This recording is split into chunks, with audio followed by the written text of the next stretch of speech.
to the first lecture in our new series, Building Your Toolbox for Academic Advancement. It's the first of 4 lectures that we're going to be offering this year on various topics related to academic promotion. But it is my great pleasure to introduce our kickoff speaker, which I'm sure most of you are familiar with. Dr. Rebecca Blanchard is the Senior Director of Education at Baystate Health and the Assistant Dean for Education, and she's an Associate Professor at the University of Massachusetts Medical School at Baystate. In 2015, Dr. Blanchard established the Baystate Education Research and Scholarship of Teaching, or BURST Academy, that many of you are familiar with, which is an interdisciplinary, interprofessional community focused on empowering Baystate employees through education. We have asked her to speak on the topic of scholarship, and I am very excited to hear this presentation. So, Rebecca, with that, I will turn the floor over to you. Great, thanks so much, Tara. So I am now sharing, so you should all be able to see. Starting off, you see a QR code on this first slide. You can scan that with your phone, and that will take you to a PDF that will take you to a printout of these slides that you can have access to and print out. And I'll give you a second just to scan that if you want. And as Tara mentioned, go ahead and put any questions or comments throughout this in the chat. I also encourage you, as we talk about these different forms of scholarship, that if they pop an interest in your brain, or if they make you think of something that would be really fun to talk about, just write things down. Just keep sort of random notes on a side piece of paper. So some WebEx tips, definitely chat your questions. I will have page numbers on every slide, so you can reference that if it's helpful. And like I said, definitely write down those ideas as you have them, because hopefully this is going to spark some ideas that have been sort of sitting around and didn't really have a place to go before. So I also want to note that my goal is to promote some inclusive learning. So this is a session that should be relevant and feel relevant for everyone. If you do find ways for me to address bias or increase inclusion in this content, please share them directly with me, or if you don't feel comfortable doing so, directly to Tara. Okay, so why do we have to talk about scholarship, and why are we here? And I thought it would be really helpful if we sort of framed this from these myths that impact all of us by being members of academia, okay? We are now collectively, whatever we were an hour ago, we are now collectively members of academia, and we are beholden to some very specific myths. And I think these form a problem. So myth number one, the problem is that there are academics are demigods. This is a myth that we have, right? So what does this mean? We think that people who write so many papers somehow are superhuman. It's like they don't have poppy seeds ever stuck in their teeth. They don't get Britney Spears songs stuck in their head. Somehow they're better than all of us. And this isn't just something that I decided and made up. And in fact, this is from the Academic Stack Exchange, which is a communication platform. And this poor guy, Ben, he chatted a question, and he said, we all know that academics are basically demigods, and so communicating them requires adherence to strict protocols. How do I ask them about these other mundane questions that I really have to ask them? Which, you know, I find poor Ben, it's a legit question that he has. And his first response was like, look, don't waste their time, man, you're right. But you know, the things that you brought up, Ben, are just fine. So the first response wasn't, you're crazy, these are normal human beings. The first response was, you're right, don't waste their time. So this is a myth. Myth number two is that I don't have anything important to say, so I don't know what to publish, right? This is a myth we often find ourselves trapped in, which is this idea that, you know, it's not important for me to share, so I shouldn't put it out there, which is totally untrue, because lots of people have nothing worthy of being published that actually gets published. So your ideas should be among those. So don't worry about that. And myth number three, I'm not a researcher, so I can't publish. Now, this very well might be true, right? It very well might be true that you are not a researcher and you came here to receive your penance and feel bad about yourself. You don't put more p-values into the world, right? Well, that's not me. I'm not going to give that to you. I'm not going to give you your penance or the significance, but I am going to say that this is the exact reason why we have to talk about scholarship. Here's why. So imagine I told you to picture New York City. Picture New York City. This is probably what would show up in your brain, okay?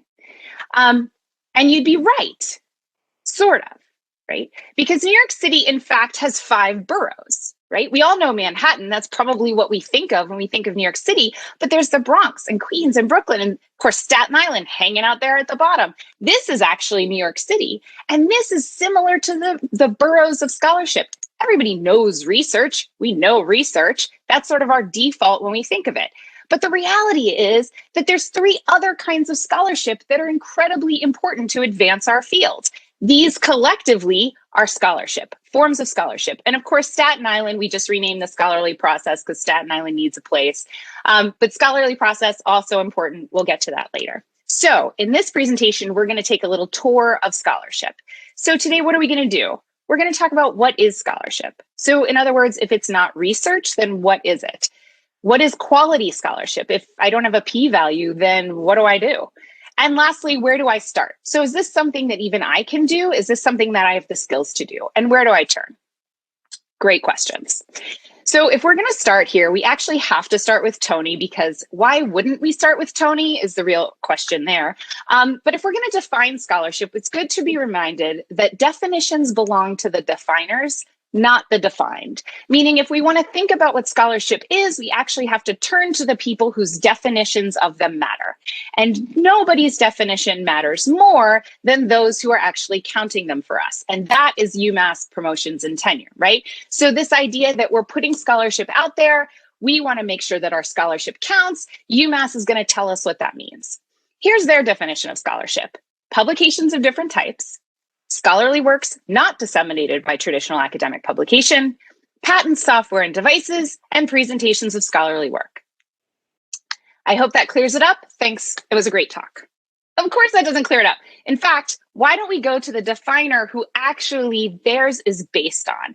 And if we want to know who UMass based their definition of scholarship on, we got to go to this guy. So this is Ernie Boyer. We love Ernie Boyer. So Ernie Boyer is kind of a fascinating guy. So he held his doctorate in speech pathology, and he had a postdoc in medical and audiology. He was fascinated by language. He was fascinated by communication and words, and he sort of grew up in academia. He eventually became president of several small colleges, which led him to be the U.S. Commissioner on Education under Jimmy Carter. And that eventually led him to be the president of the Carnegie Foundation for the Advancement of Teaching. In that time, he wrote a paper called Scholarship Reconsidered: Practices of the Professoriate, which is like the best title for a paper ever. And it was in that paper that he remarked on the field of faculty and academia. And he said, we are all thirsty for research, but what we don't understand is that our value as faculty, our value as institutions of higher education extends beyond research. And in fact, it's not just important, but it's what we have to do to serve our missions in advancing knowledge and advancing this world. So he outlined, in fact, 4 forms of scholarship. And here are Ernie's definitions. And these are what we're going to go through today. The first is discovery research, discovering new knowledge. Everybody knows this here as basic science research. We'll cover it. The second is scholarship of application. And this is translating our research into practice. This is applying what we generate in new knowledge into practice. The third is scholarship of integration. So this is new interpretation on existing knowledge. And the last is the scholarship of teaching, which, as you may think, I do have something to say about. So let's go through Ernie's definitions of these 4 forms of scholarship. So the first is scholarship of discovery. Now, I could just say that this is basic science research. Are we good? We're good, and move on. But man, why wouldn't you pay attention to the words of someone who loves words? And this is a definition that Ernie put in his paper by William Bowen, who was the president of Princeton. And he says that discovery research reflects our pressing, irrepressible need as human beings to confront the unknown, to seek understanding for its own sake. It is tied inextricably to the freedom to think freshly, to see propositions of every kind in ever-changing light. And it celebrates the special exhilaration that comes from a new idea. To think freshly? What? I mean, doesn't that sound better than basic science research? This is essentially what Ernie called knowledge for knowledge's sake. So this is the idea that we are unpacking to see what new exists out there.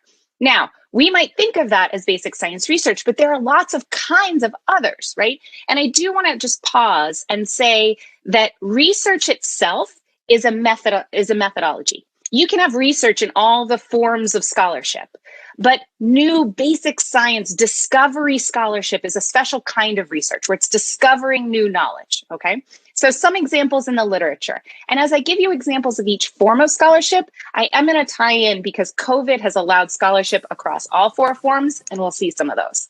So here's an example of some scholarship of discovery. It's really looking at what is professionalism. What do we mean when we say professionalism? And look at the date on here. 2004, we're coming into competency-based medical education. We say that our residents have to be competent in this. What does that even mean? So we actually have to generate an understanding of what is this thing going on. Or compassion. We say you have to provide compassionate care. But do we really know what we're talking about? And ultimately, when we're training our trainees, what is professional identity formation? What do we mean by that? But let's look at some basic science research. Now we're looking at what is this distinction of this MERS coronavirus strain a couple of years ago that we're finding. So this is generating, I'm trying to figure out what this is, right? And finally, a virus strain from a mild COVID-19 patient starting to represent a new trend. I'm starting to figure out that there's something new. I'm starting to see what's there. I'm just exploring, okay? So that's discovery. So the second, scholarship of application. So I grew up in Pennsylvania and I learned to drive in our local high school parking lot. So I'm Jewish. I grew up in a non-Jewish area. No one's on the road Sunday morning, right? So we could go down. We drove down, my father and I, and my brother's 1987 Toyota Celica. It was beautiful, white. It had flip-up lights, right? And it was manual, so stick shift. So we'd go down and I learned how to start and stop on a hill without sliding backwards. I learned to parallel park. Pull into a parking space just fine. I drove home a couple of times, even merged onto the highway. So it was great. So I got my license. I was flying high at 16. Now, there was no driving school then, right? As we all know, I mean, like the person who was willing with a license to teach you, that was your driving school. So great. So I got my license. And then all of a sudden it rained one day. And I realized I had learned how to merge onto the highway, but not when it was pouring rain. I had learned how to parallel park, but not when the guy was in the car behind me, staring at me, wondering if I was going to touch his bumper. I learned how to, drive home, but not in buckets of snow. I mean, essentially this idea that I learned to drive in a parking lot and then passed a test, now all of a sudden made me equipped to handle all driving situations in the future. Well, there's a translation in applying it to the real world, right? That's the scholarship of application. We generate new knowledge and we figure out what it looks like in the lab, but lots of stuff happens when you all of a sudden put it into practice. These are the questions that we can ask from the scholarship of application. We translate research and knowledge into practice and everyday problems. We assess how an intervention works, right? When it's applied to humans. How efficacious is this? Which intervention works better? What are the risk factors associated with this disease that we just discovered? We have a whole institute, right? The IHDPS here, headed by Peter Lindenauer. We have this whole institute looking at healthcare delivery. Healthcare delivery is a form of scholarship of application because we're looking at what happens when we deliver this care. We know best practice, but what happens when we deliver it? Now, within the scholarship of application, just kind of like a neighborhood in the Bronx, there's this other form of scholarship called the scholarship of engagement. And this is a specific type of scholarship of application. This is essentially saying that you're engaging the community in what your interventions or your questions look like in practice in the community. So this is about connecting resources and knowledge that we know about as an academic institution and connecting it to communities. And that might be done through teaching, service, and research, sort of our trifecta. Could be done through community responsiveness, the bus we have now that's going out there. It could be done through population-based care. Essentially, scholarship of engagement suggests that social problems themselves in our communities define an agenda for scholarly investigation. Now, an example of this, as you might be thinking already, is our perch track. So we have a track here that is the perch track. So we take, you're looking at Springfield on one side, the knowledge and expertise of community organizations in Springfield. And then we combine that with the knowledge and expertise that Baystate has, and we sort of put that together in this perch track and the best of what we can come up with. So there's a lot of scholarship of engagement that can come from that melding. So let's look at some examples of scholarship of application in literature. So here we go. This is a call for design and development research in medical education, essentially saying, yes, you came up with a great idea, but before you run to that randomized clinical trial, let's pilot it. Let's scale it up a little bit and start testing along the way. Testing things along the way is a clear-cut example of scholarship of application. Or how about here, clinical practice guidelines non-adherence and patient outcomes. Non-adherence to guidelines, that's a total application concept, because when we discover and research, there's no such thing as non-adherence. I control adherence. Non-adherence is a phenomenon we only explore through the scholarship of application, right? How about this? You might recognize some authors on this amazing paper, if I do say so myself. So Bill looked at accuracy screening for STEMIs in the ER, but he said, yeah, but we're constantly being, task switching between the things that we do in the ER. Task switching between things that we do in the ER, total application issue. How about this in COVID? Lessons learned. What do we know so far about COVID? Lessons learned, very application-based question. And finally, under detection of cases. Under detection of cases means something is happening in the process that we're doing. Total scholarship of application question. Here we go with structural racism, social factors, and COVID. The idea of structural racism, of how things happen, of disparities, this is an application concept. We're looking at how things actually happen. The fact that we have different perspective for whites and white and Black Americans. Okay, scholarship of integration. So I was hired here about 10 years ago, and not a lick of healthcare experience before my interview, okay? So I walk in and I'm sitting with Kevin Hinchy, who's now my boss. We've since reconciled. No, I'm just kidding. So we're sitting there and he asked me the question. He says, I've been teaching medical education for a long time. Why should we hire you? Fair question.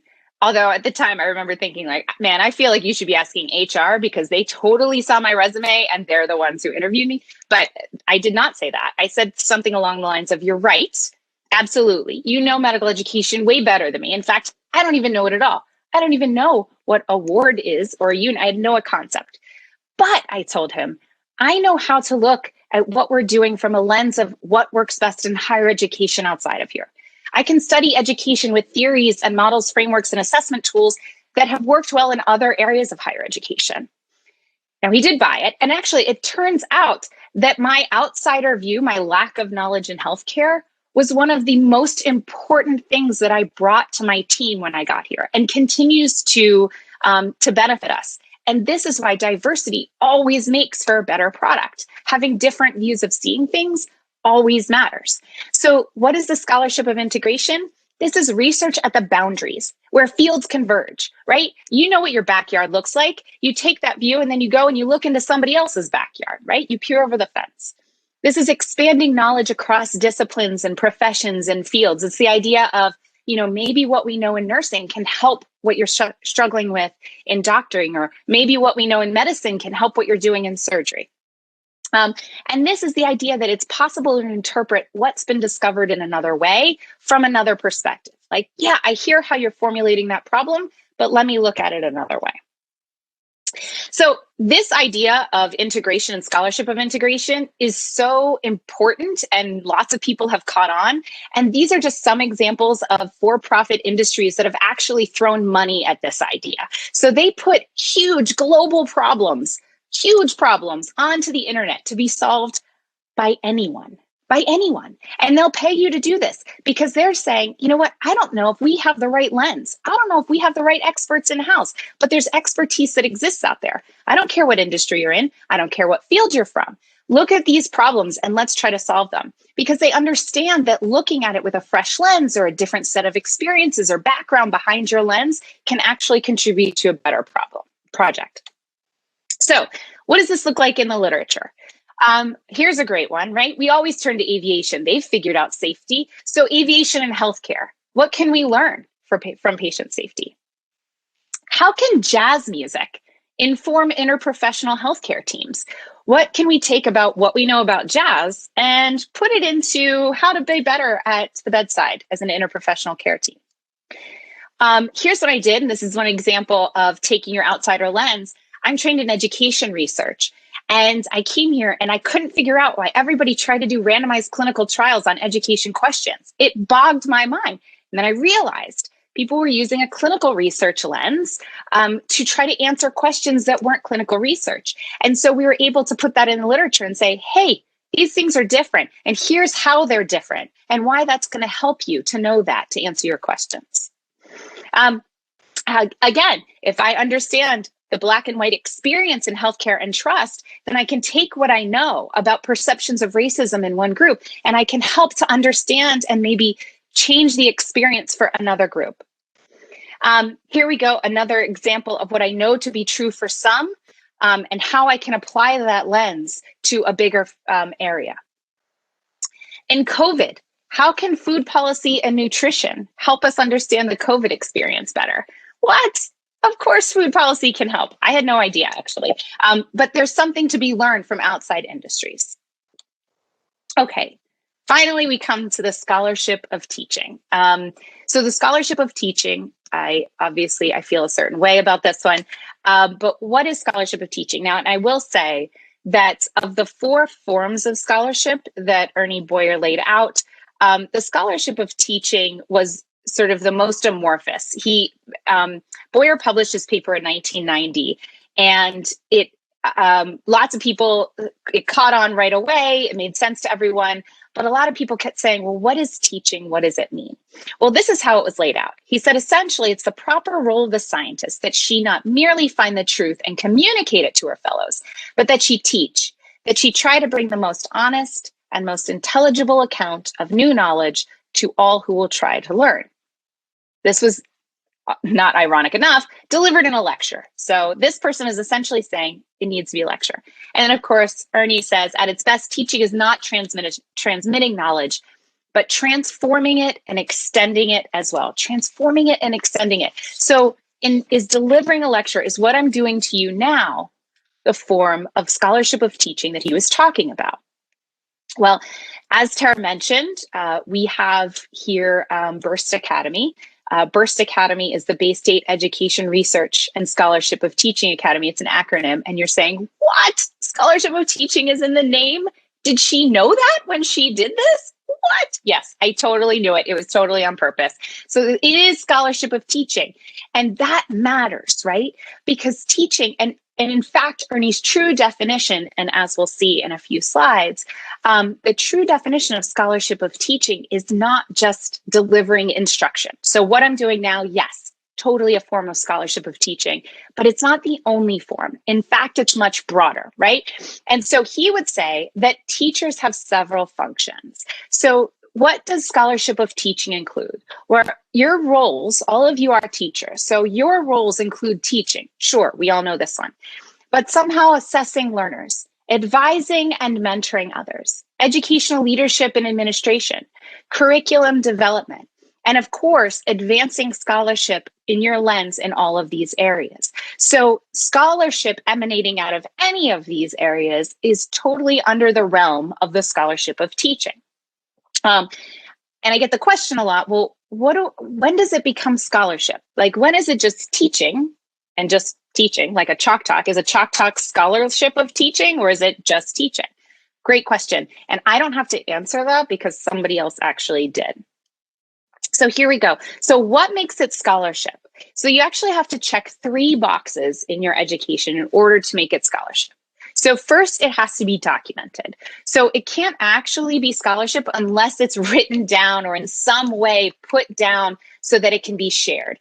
This is being recorded. That's documentation, right? In some way, it has to be there in an enduring way to be evaluated. And so the second thing is, it has to be evaluated. There has to be some peer review and comment. So you'll evaluate me on this session. If I were to put this into, say, MedEd portal or put this out and write something up about it, I would get peer review. Now, this is true for all forms of scholarship. It's our favorite part of the process, isn't it? Just getting peer review from our friends and getting told, all the times we didn't cite their paper when we clearly should have.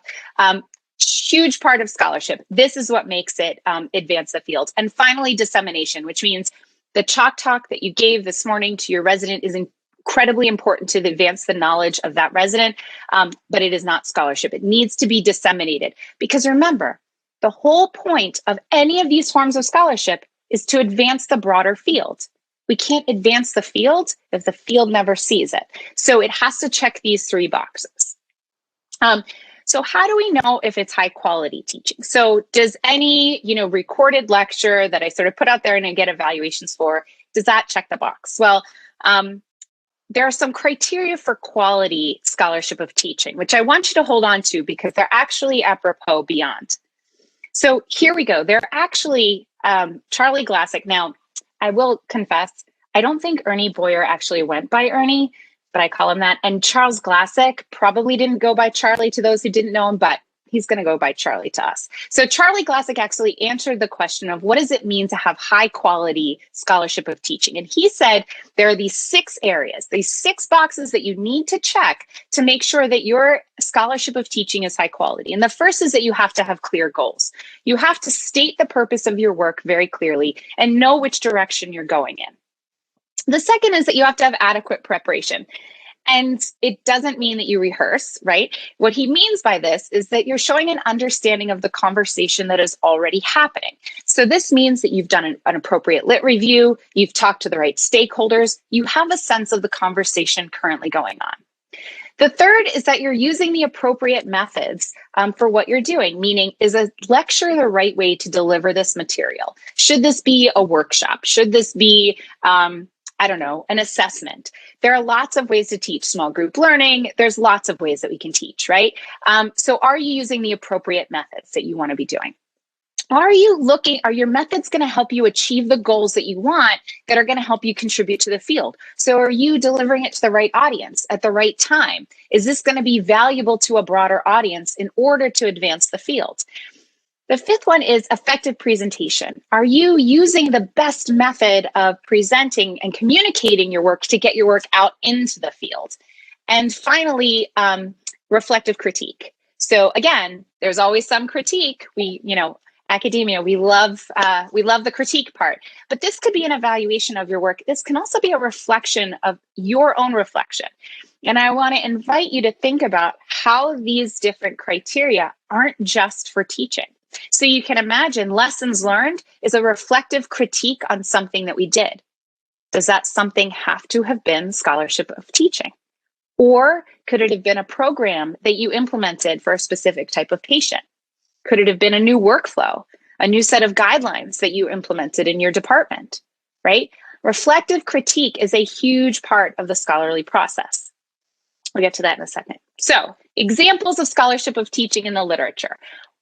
What? You can publish this stuff? Yes, you absolutely can. So here we go. The Association for Academic Surgery published this, Surgical Jeopardy, Play to Learn. Doesn't that sound like fun? Okay.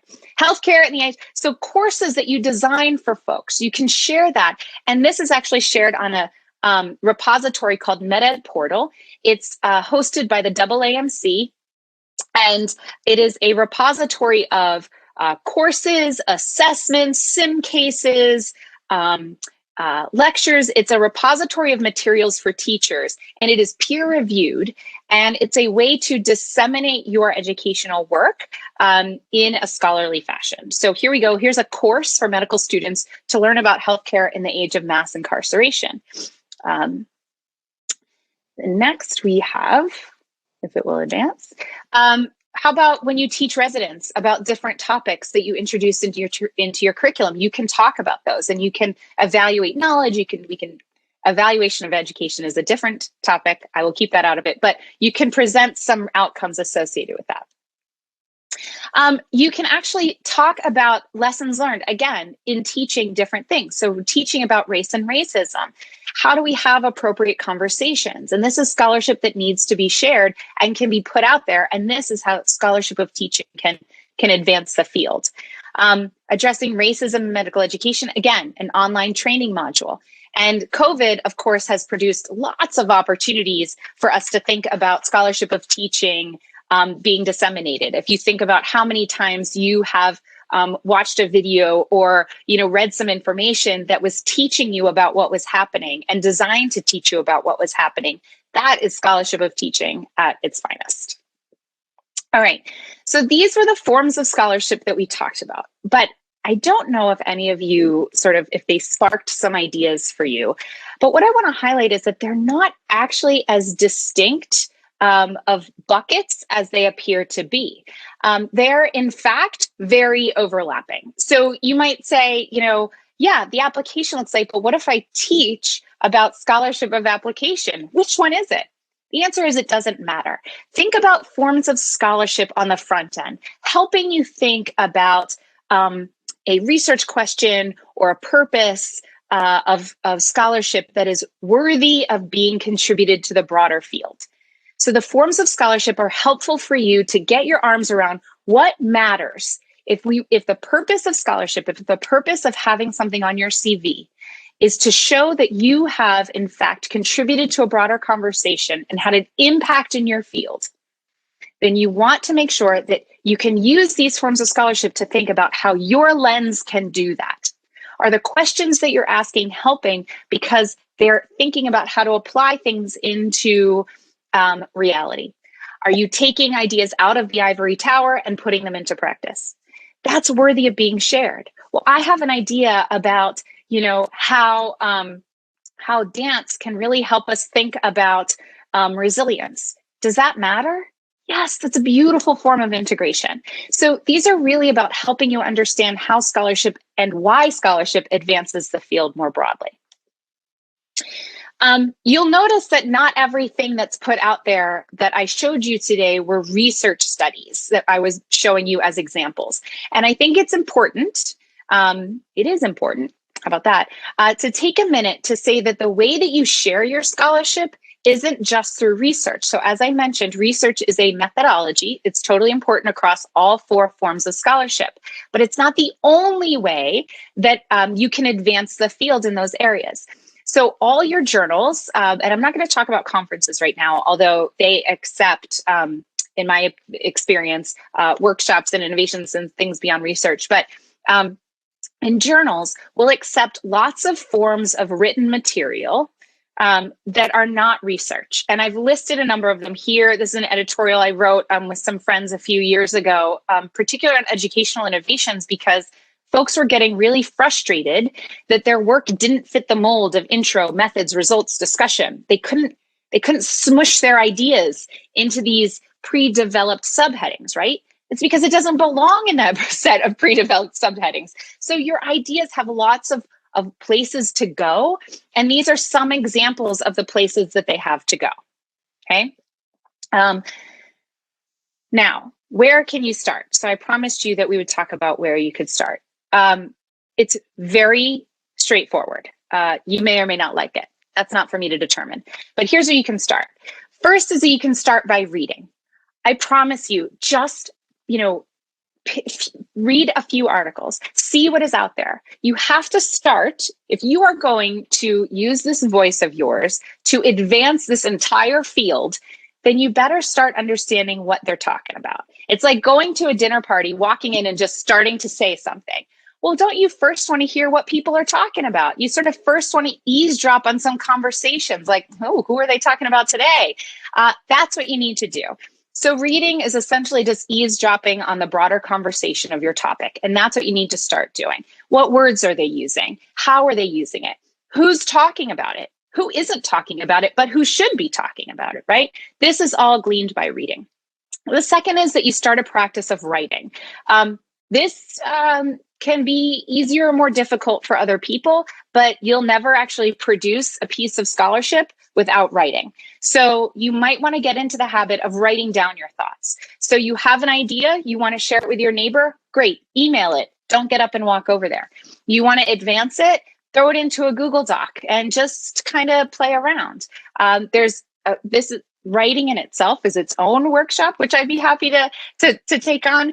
But think about your writing as, we talk about it as, typing like a Neanderthal wearing wool mittens. Like this idea that your words don't have to make any sense. They can be all one syllable, and they can make you look essentially like, you're half awake. That's totally fine. As long as your ideas are on paper, you are advancing them. And that's where you start, getting them on paper. And the third is talking.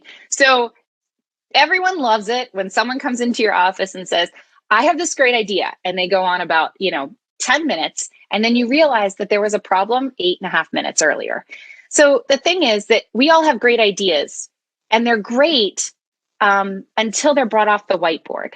So don't whiteboard your ideas. Bring them out. Start the peer review process early and often. Let people poke holes in your ideas, because more often than not, they're going to make them stronger, right? And you're at least going to know how to pivot or how to adapt or how to make it richer in light of these comments. So you do need to share your work.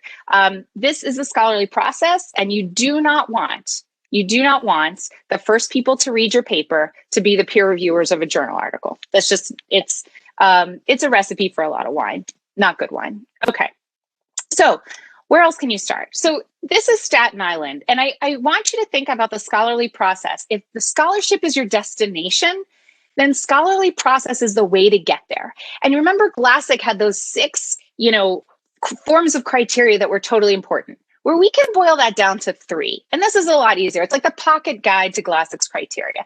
So this is what you want to take with you. You want to think about the background, the methods, and the evaluation for every project you do. I don't care if it's a journal article. I don't care if it's a new curriculum, a new program. I don't care if it's a talk that you're giving, whatever it is, whatever form of scholarship or product you're thinking about, this is the pathway to get there. You want to think about the background. What is known? What are people already saying? What question are you going to answer? You want to think about your methods. What's the best way to convey this? Is this an op-ed? Is this a letter to the editor? Is this a grand rounds talk? What's the best method I use? Is this a research study? And then evaluation. What did you find? What are your limitations? What are your next steps? What do you expect you're going to get from this? What does this look like at the end? Okay.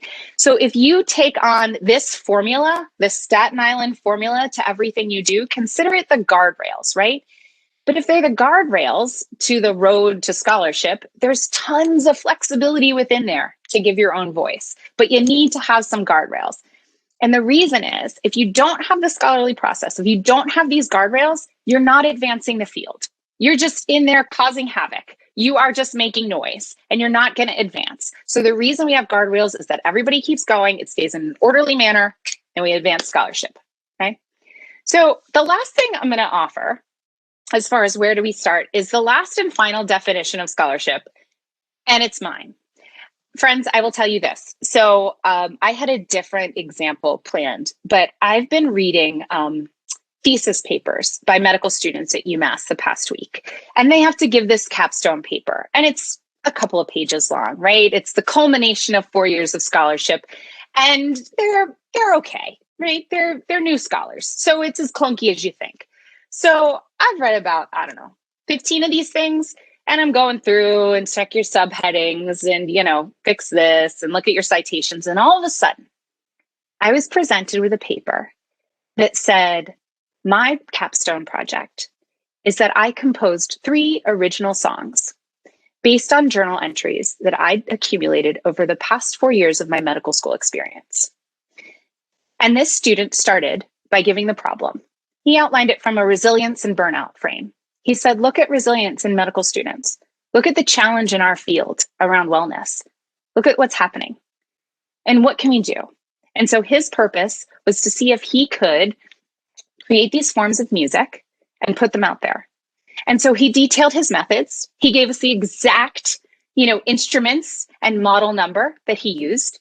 He gave us the exact production software that he used. He gave us the exact methods. In the methods section was a reproducible formula of how he went through taking these 4 years of journal entries, putting them to music, why he chose the music that he did, how he learned to use this software, and what he finally did. And his results section is the link to these songs online because they are now disseminated. And I will tell you, it was like everything in the world stopped when reading this. And listening to this made scholarship take on a whole new life form for me. I've always thought of scholarship as the outpouring of your passion. And I'm truly passionate about it. I really am. But what that student reminded me is that scholarship is not limiting. And it's not limited by what people expect it to be. It can be so many things as long as it advances the field, as long as it shows us a new way of thinking. His scholarship was actually a way of looking at these experiences to think about what it means in our field that he had these experiences. It was about how can we take, this outside form of music and apply it to a problem of burnout and resilience that we so experience in medicine. It was totally phenomenal. And so I invite you to think of your most harebrained idea, your most curious of curiosities in your world right now, and think how crazy they could be. What lens could you look at that you would otherwise never think of? And I encourage you to make that your first project on your list. And call me, I'd love to help. So that's it. Those are if you have any questions, I'd be happy to answer them. And I do just want to leave this up there. If you are interested in evaluating your education, which I know a lot of people are, we're going to do a mini course in Burst to help you with that. So there are some dates and some more information. And that's it for me. Wonderful. Thank you, Rebecca, for a fantastic talk. I think this was incredibly informative.